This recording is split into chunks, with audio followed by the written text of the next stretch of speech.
every Philippine Army soldier lies not only the courage to defend, but the heart to serve. Highlights of activities. Stationed in the province of Kalinga, under the area of responsibility of the 503rd Infantry Brigade, to serve as vital link between the armed forces and the people. Youth Leadership Summit. Youth participants engaging in discussions, workshops, and team building activities. Empowering the next generation. Our Youth Leadership Summit nurtures young leaders, fostering a sense of responsibility, unity, and active participation in nation building. Tree planting.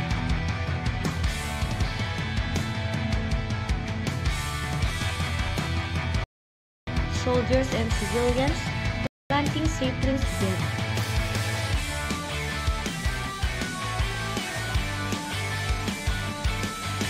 Through collaborative tree planting initiatives, we contribute to environmental sustainability, combat climate change, and proper ecological balance within our community. Information Education Campaign.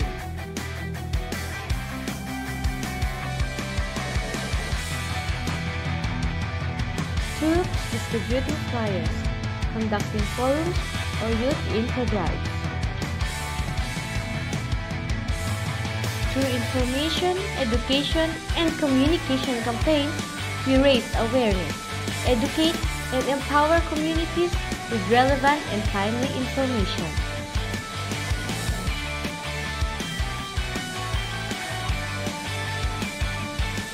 The 3rd Civil Military Operations Company, our strength lies not just in force, but in compassion, collaboration, and the spirit of service.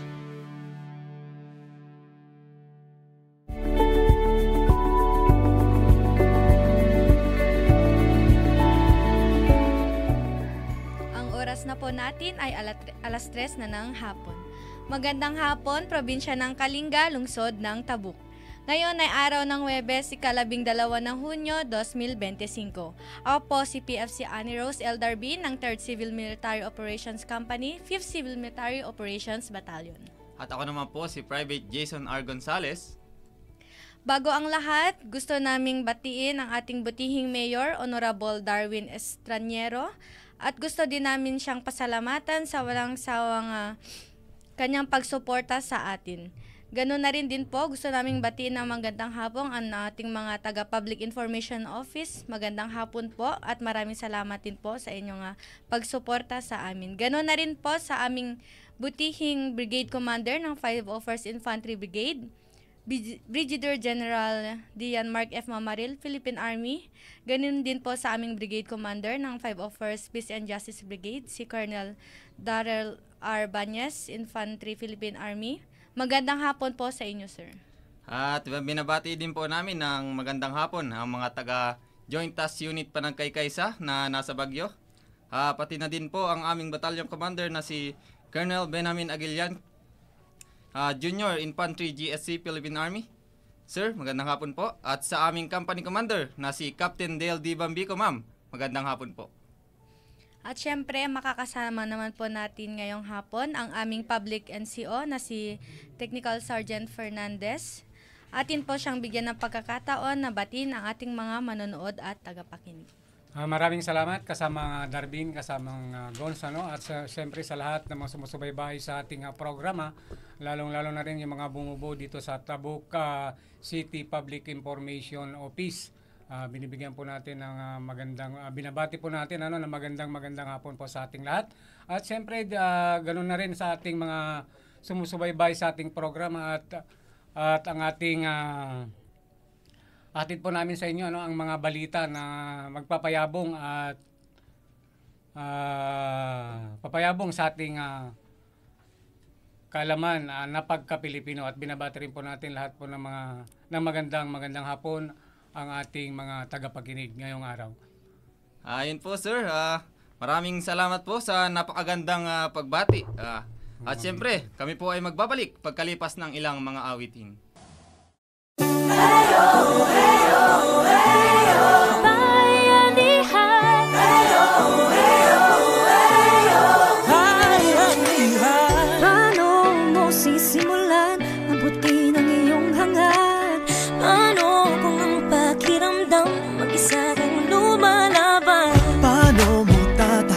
akin, landas na madilim. Paano makakamit, paano mararating? Nagsimula na magkakasama sa baba. Sabay-sabay patas lahat titigala. Lahat magagawa kung sama-sama. Kung may malaki man ay kaya-kaya. Mga pangarap nating hawak-hawak. Isa-isang matutupad kapit kabayanihan. Bayanihan.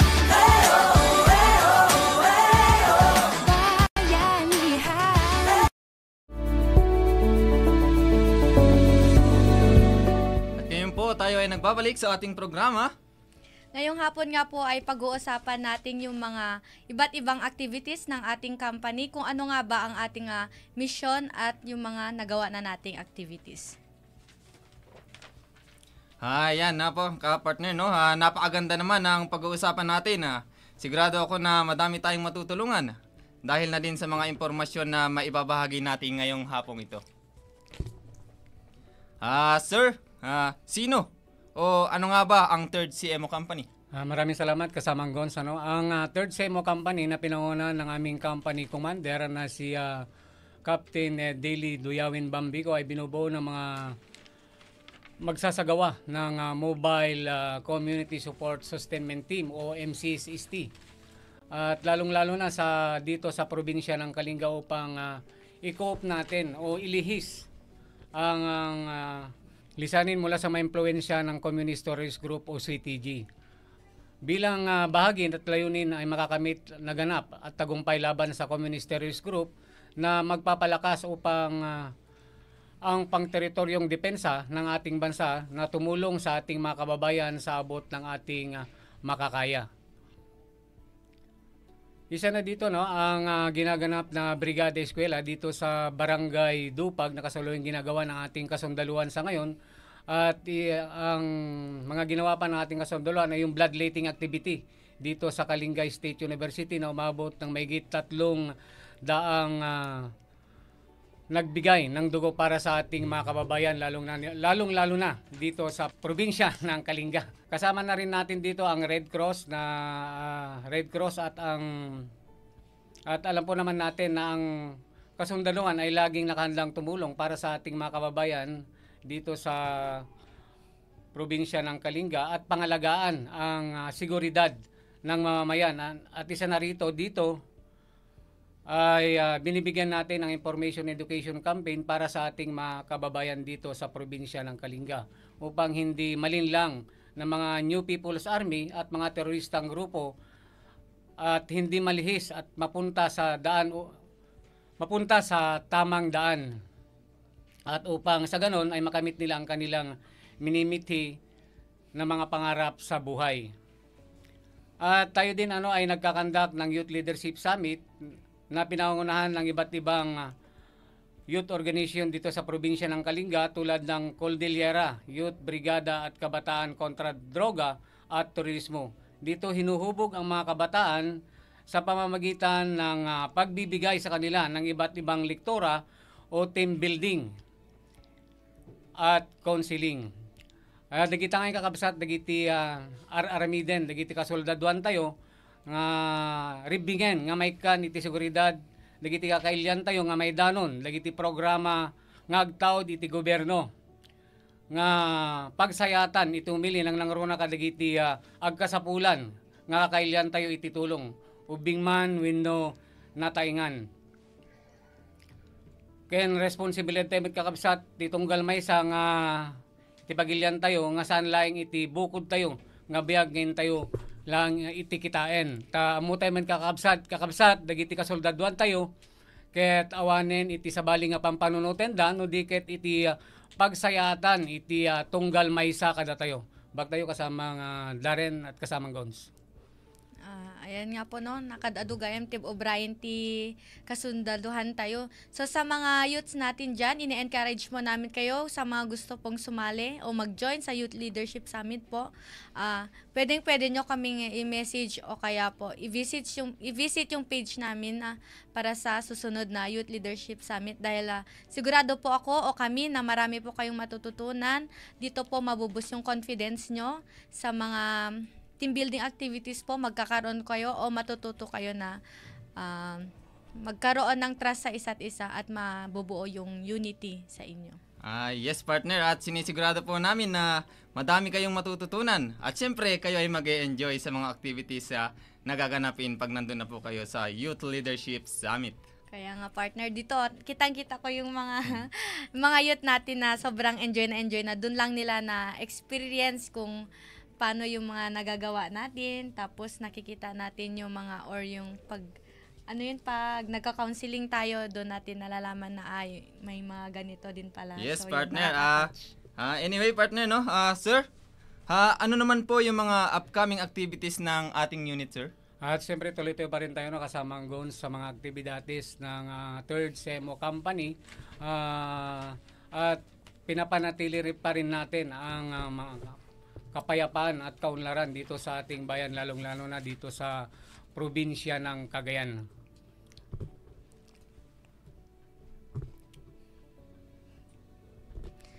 Ayan nga sir, no? Maraming salamat sir. Pero bago po tayo magpatuloy, pumunta muna tayo sa isang trivia. Partner, may isa-share kang trivia, di ba? Siyempre, may isa-share po tayong trivia. Alam nyo ba, ang watawat ng unang naisip gawin ni Emilio Aguinaldo? Si Marcela Agoncillo, ang kanyang anak na si Lorenza, at ang pamangkin ni Jose Rizal na si Delfina Herbosa de Natividad, ang nagtahi ng unang watawat sa Hong Kong. Ayon sa pamamahayag ng kalayaan ng Pilipinas noong 12 ng Hunyo 1898, ang puting tatsulok ang natatanging sagisag ng katipunan na sa pamamagitan ng pagsasanib ng dugo ay nakapanghihikayat sa mga Pilipino na sumama sa revolusyon. Ang tatlo nitong bituin ay kumakatawan sa tatlong geographical na grupo ng mga isla sa bansa. Ito ay ang Luzon, Visayas at Mindanao. Bagamat sa deklarasyon ng kalayaan ng Pilipinas, ang isa sa tatlong bituin nito ay orihinal na kumakatawan sa isla ng Panay, imbes na sa Visayas. Gayunpaman, kapwa silang nagpapahiwatig ng mismong ideya, ang pagkakaisa ng mga magkakahiwalay na tao at kultura sa iisang nasyon. Ang 8 sinag ng araw ay sumasagisag sa 8 probinsyang unang nag-alsa sa Kastila. Ito ay ang Maynila, Cavite, Bulacan, Pampanga, Nueva Ecija, Tarlac, Laguna at Batangas. Bagaman tinuturing na isang lungsod ang Maynila, ang pagkakadagdag nito sa Lupon ay wasto sapagkat noong 1898 ang Maynila ay ang kanyang mga suburyo ay pinangasiwaan bilang isang hiwalay at nagsasariling probinsya. Ang lalawigang ito ay kilala ngayon bilang pambansang kabiserang rehiyon. Para naman po sa kaalaman na lahat, alam nyo rin ba na noong Hunyo 12, 2023, ang bayan ng Lubwagan ay gumanap ng mahalagang papel sa pagkamit ng kalayaan ng Pilipinas? Ayon sa kasaysayan sa paglagda ng kasunduan sa Paris noong December 10, 1898, formal na nakuha ng Estados Unidos ang Pilipinas mula sa Espanya. Sa panahong ito, pinamunuan ni General Emilio Aguinaldo ang isang rebelyon laban sa pamahalaang militar ng Amerika sa Pilipinas at idineklara itong ang unang republika ng Pilipinas. Tumawid si Aguinaldo sa mga lugar sa itaas ng Kalinga at tinatag ang kanyang punong himpilan sa Lubwagan sa loob ng 72 na araw. Mula Marso 6 hanggang 1900 hanggang Mayo 17, 1900, dito niya inuutos ang mga kautusan sa kanyang mga general at mga opisyal ng revolusyonaryong pamahalaan hanggang sa napilitang lisanin ang Lubwagan dahil sa mga ulat na ang mga Amerikanong humahabol sa kanya ay nasa balbalasang sa kanluran at mabuntot sa silangan. Lumipat si Pangulong Aguinaldo patungong Hilagang Silangan ng Lubwagan sa pamamagitan ng Ginaang, Kagaluan at Tumyangan. Binaybay ang landas patungong Naneng at Asimbangalan hanggang sa marating niya ang Palanan Isabela noong kung saan siya ay tuluyang nahuli noong March 23, 1901. Ang 88 araw na pananatili ni Pangulong Aguinaldo sa lupain ng Kalinga ay nakatulong upang panatiliin ang unang republika sa Asya.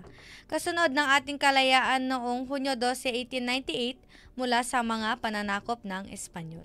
Yun, maraming salamat partner sa iyong napakagandang trivia na ibinahagi sa ating kababayan dito sa probinsya ng Kalinga. Talaga namang napakagandang malaman ng ilan sa atin kung ano nga bang ibig sabihin ng ating watawat dahil unti na lang sa panahon ngayon ang nakakaalam nito. Kaya nga partner, ganun na rin yung history ng Kalinga, no? Na yun, meron palang ganung nangyari dito sa atin. Kasi minsan nakakalimutan na ng iba sa atin yung mga importante na kaganapan sa ating lugar, lalong-lalo na dito sa Kalinga. So, napakasarap naman talagang balik-balikan kung paano tayo naging malaya bago tayo dumako sa ating huling parte, tayo ay magbabalik makalipas ng ilang awitin.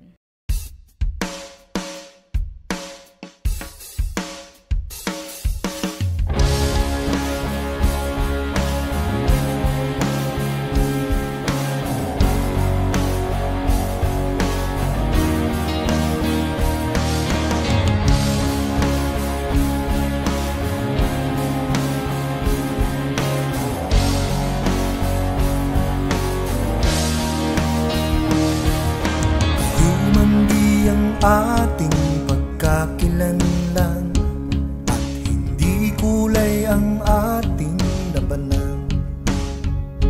Sama-sama tayo'y magkaisa, magkapit-bisig, tumindig, tara na. Maaari bang palayain na ang sarili sa kapos ng nakaraan? Kaya sa tarikalan ng kahapon, ito'y panahon sama-sama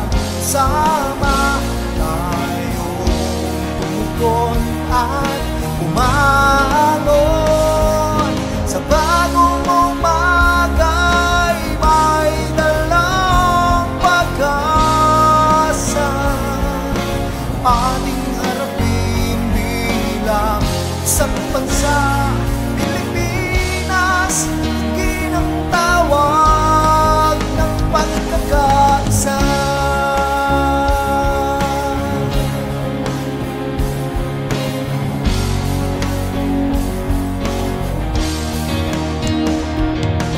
Panginoon, tulungan mo ang aming bayan at hilumi ng sugat ng kasaysayan.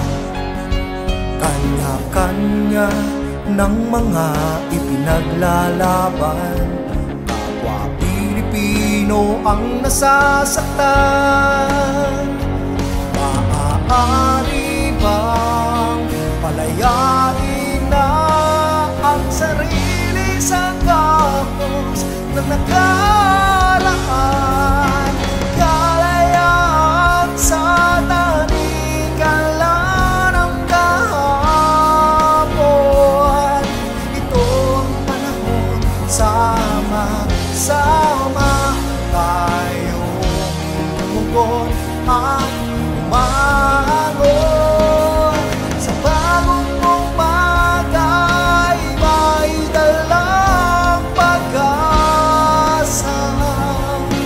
Ating harapin bilang isang bansa, Pilipinas, ginagtawag ng pagkakaisa.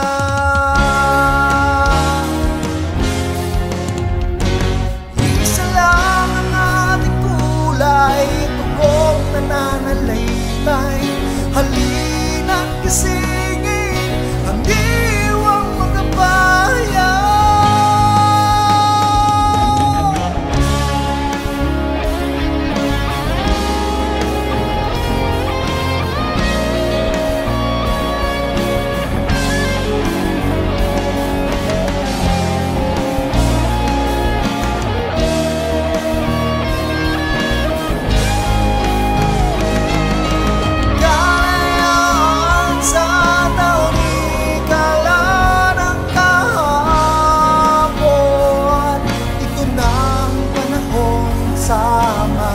magkasama tayong umukot at umangon. Sa bagong umaga'y may dalang pag-asa. Ating harapin bilang isang bansa. Pilipinas, tayo'y magkaisa.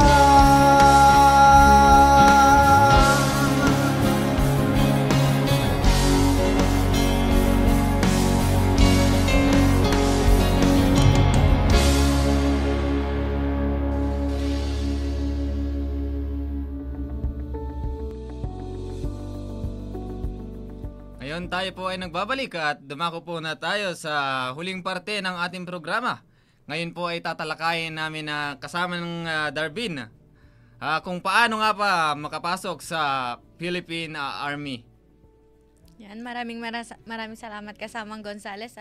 So alam ko po marami pong gustong mag-apply o gustong maging sundalo. So i-share namin sa inyo ngayon kung ano mga ba yung mga proseso at mga requirements o qualifications para sa pagsusundalo. Una po sa mga qualifications is baccalaureate degree holder po. Second po, dapat tayo ay natural born Filipino. Third is at least 5 feet tall, both male and female. Fourth, physically and mentally fit. Fifth, at least 20 years old but not a day older than 27 years old upon oath taking. Six is no pending case in the court. So sa mga, may share ko lang naman po, no, sa mga nasa 5 feet or below 5 feet, ang alam ko po kasi is meron po tayong process ngayon na pwede po tayong kumuha ng waiver po kung tayo ay member ng NCIP na tapos tayo ay kinulang sa 5 feet na height. Pwede tayong mag-apply ng height waiver po sa NCIP para tayo ay ma-qualify. Yes, partner, tama ka dyan. So, sa initial requirements naman, kailangan natin ng diploma, college diploma, transcript of record, PSA birth certificate at any government-issued ID. At syempre po, para sa ating application process, meron po tayong 7 steps. Ang step 1 po, mag-registered online through www.jointhearmy.ph. Sa step 2 naman po, take the exams. Ito po ay ang Armed Forces of the Philippines Service Aptitude Test or mas kilala po bilang APSAT. At meron din po dito kung kayo po ay magte-take for officer, ito po ay ang Army Qualifying Exam or AQE and Special Written Exam or SWE. Para naman po sa step 3, initial interview. Dito po ay meron silang mga ilang katanungan na kailangan nyong sagutin. Sa step 4 naman po, take the physical fitness test. Dito po ay merong 2 minutes push-ups, 2 minutes sit-ups, and 2-mile run. At sa step 5 naman po, kayo po ay mag-undergo ng physical and medical exam. Ito po ay libre sa malapit na mga military station hospitals. And siyempre po sa ating step 6, ito na po ay ang final interview. Tulad po sa step 3, sa initial interview po, sa step 6 po ay meron lamang po mga dagdag na ilang mga katanungan. At siyempre po sa ating last na step, ang step 7 po, start of training. Sa start of training po, dyan po, no, maalala ko lang nung nag-a-apply pa lang ako kung gaano ako ka-excited, no? Yung kung paano ako yung hirap ko noon, kung saan ako magpunta-punta, lahat sagot ko pamasahe, kukuha ng mga requirements. Siyempre, dahil gusto ko makapasok ng sundalo, talagang pinilit ko dahil ako ay isang kabataang nangangarap lang din noon hanggang sa nakapasok ako sa training. Anyway, partner, ikaw, anong mga experience mo na pwede mong i-share sa ating mga kabataan na nangangarap na makapasok sa pagiging sundalo? So ako naman, partner, no, ilang beses ako nag-apply, 3 beses ako nag-apply bago tayo makuha. And yun nga sabi ni Lord, try and try hanggang makamit mo yung pangarap mo. At syempre, wag mong kakalimutan na magdasal. Hanggat nandito tayo, buhay tayo at marami tayong pangarap, wag natin itong susukuan. So hindi masamang mangarap, and I know naman na lahat tayo kayang-kaya nating tuparin yung mga pangarap natin, basta magpursige lang tayo at wag nating susukuan to, partner. Yan, tama ka dyan, no? Naalala ko lang din, no, partner, ko sa training, sa loob ng training camp, sa training ground, doon ako nahubog. Doon pinatibay ang aking dibdib, pinatibay ang aking katawan, at pinatatag ang aking isipan, no. Kaya sa mga gusto na mag-apply sa Philippine Army, kayo po ay ini-encourage namin na i-visit nyo lagi yung Army Recruitment Office Luzon page, dahil doon nyo po makikita lahat ng update. Yes, partner. So, sa kaalaman din po ng iba, ang Army ay hindi lamang po sa kabundukan or infantry. Meron din po tayong artillery, mga sa canyons, meron tayong mga medical, mga engineers po. Tayo lahat sa Philippine Army ay kompleto tayo, partner. Yes, partner. Siyempre, meron din tayo dyang CMO. Yes, Yan. partner. Civil Military Operations. Yan, para sa kaalaman ng lahat. So, ayan, partner, no? Ngayon naman po ay pakinggan na po natin ang mensahe ng ating kasama na si Technical Sergeant Fernandez, sir, para sa kanyang mensahe sa ating mga kailyan. Maraming salamat kasamang Darwin at kasamang Gonzales. Iti sibupo kailang nganagan iti 501st Infantry Brigade nga idawdalwan ni Brigadier General Denmark Mamaril, Philippine Army, kastamit iti Brigade Commander iti 503rd Peace and Justice Brigade nga matmatunan ni Colonel Darrell R. Banyes, Infantry JC Philippine Army. Ken kaligito'y amin nga dumdungeg ti programa tayo iti tabok sa City Information Office. Ket agyaman kami kakabsat iti oras ngayon kayo panang tarabay ken panang kadwayo kada kami iti tangatang siyak ti gayemyo ken kabsatyo Technical Sergeant Fernandez ti mga datbati tinaimbag nga malimtay amin ken Diyos kuma iti kumuyog kada tayo. Yun, maraming salamat po, sir, sa pagpunta ngayong araw na ito. At maraming salamat din po dahil madami tayong naibahaging impormasyon sa ating mga manonood at mga tagapakinig. Napakabilis talaga ng oras, partner, no? Magpapaalam na naman tayo. Pero bago tayo magpaalam, nais po naming magbigay ng isang mensahe. Sa muling paggunita natin sa Araw ng Kalayaan, gunitain natin ang sakripisyo ng ating mga bayani. Naway manatili sa ating puso ang tunay na kahulugan ng kalayaan. Kalayaan, kapayapaan, pagkakaisa at pagmamahal sa ating bayan. Huwag nating hayaang maulit ang mga panahong magulo at watak-watak ang ating bansa. Magsama-sama po tayo sa pagtaguyod ng isang maunlad at maayos, hindi lamang dito sa probinsya ng Kalinga, kundi sa ating buong bansa.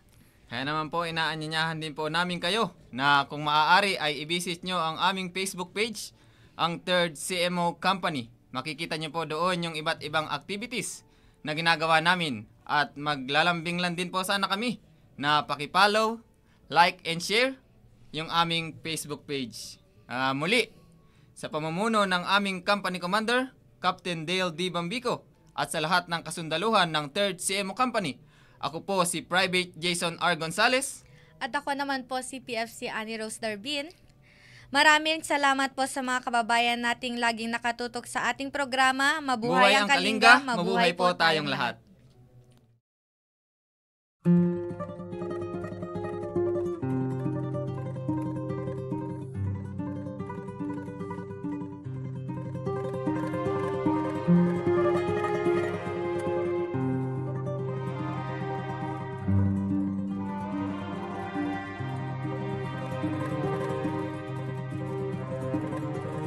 Ang bayan kong Pilipinas,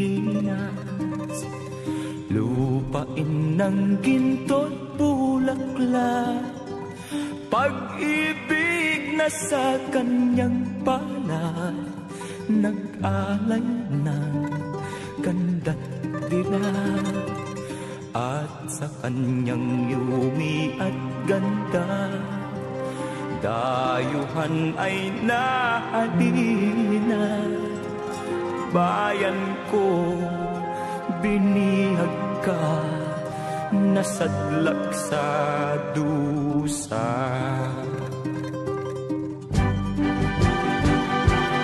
Ibon mang may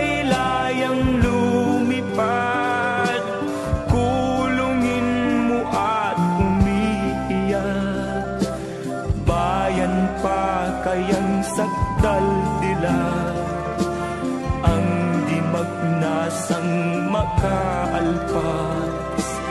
Pilipinas kong minumutya, pugad ng luha at dalita, aking adhika, makita kang sakdal laya.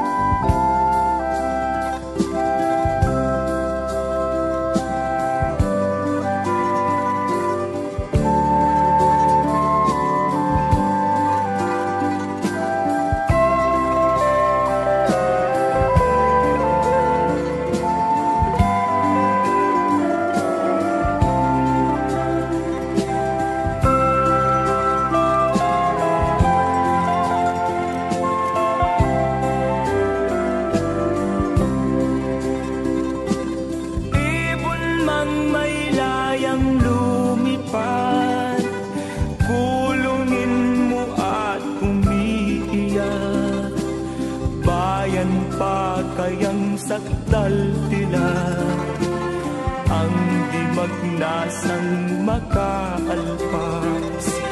Pilipinas kong minumutya, pugad ng luha at dalita, aking adhika, makita kang sakdal laya.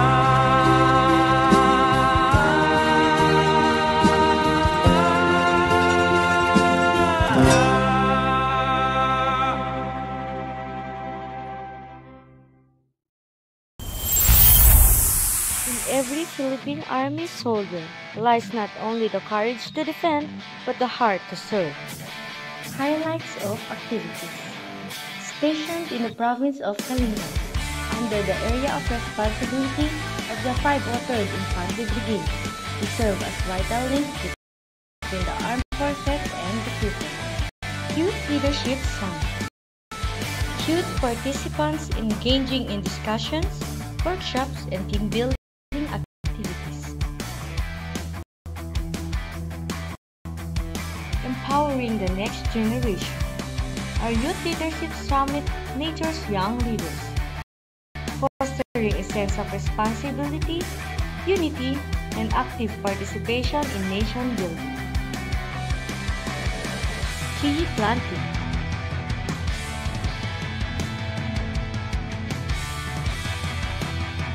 Soldiers and civilians planting saplings together.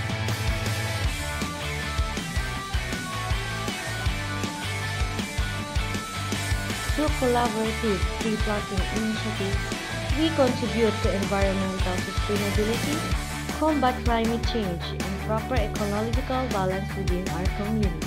Information education campaign.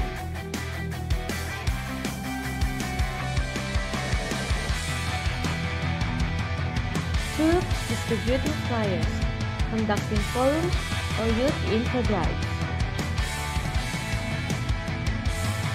Through information, education, and communication campaigns, we raise awareness, educate, and empower communities with relevant and timely information.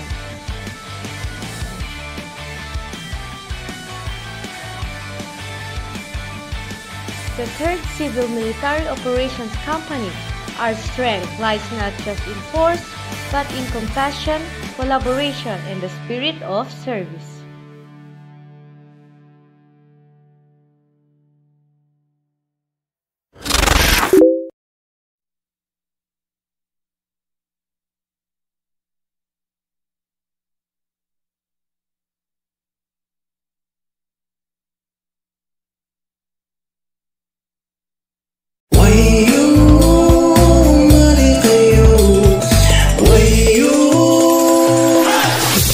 Rambakan. Iti maika 75th founding anniversary titabuk ken Matagoan Festival 2025. Mangrugi into June 6 maangay ti Matagoan Congress ken maangay pay iti bloodletting. Thanksgiving Mass into no June 9 ken kasama the grand ceremonial opening. Into no June 11, the PRC licensing ken June 12, the Matagoan and Kalayaan Job and Skills Fair Wellness Program and World Day Against Child Labor ken panagrugi ti Patawid and Food Fair. Maangay iti tree planting into the June 13 into the June 14 met ti Matagoan Bike Fest ken Miss Tabuk Coronation Night. Mangrugi met ti major events into no June 17. Maangay ti Farmers, Cooperatives, Business and Employment Day. Amang rugi babaan ti parada ken formal program. Matagoan Food Festival, Festival Lunch, Agri-Vet Indigenous Games, Veterilympics and Agri-Boot, Farmers Fellowship ken Youth-Led Band Concert. Para ti Barangay Tourism and Cultural Day into no June 18, maimatangan met iti Matagoan Run Relay, Matagoan Banga Relay, Barangay and Cultural Parades, Invitational Street Dance Parade, Stage Program and Ground Showdown, Festival Lunch, Cultural Ritual Production, Natagoan Bitago, ken Barangay Solidarity and Awards Night. Into no June 19, maangay ti Grand Civic Parade, City Foundation Day Program, Festival Lunch, Drum and Lyre Band Competition, LGU Gala Night, Sister LGU's Fellowship ken 75th Founding Anniversary Fireworks Display. Maangay man into no June 20 ti Celebrity Concert iti River Maya ken Arm Wrestling into no June 21 with the team celebrating 75 years sustaining cultural heritage, embracing progress. Maawis kayo amin nga intay rambakan iti maika 75th Founding Anniversary titabuk ken Matagoan Festival. Para itinayon a detalye, i-like and i-follow you ti Facebook page Titabuk City Public Information Office iti Siyudad Titabuk.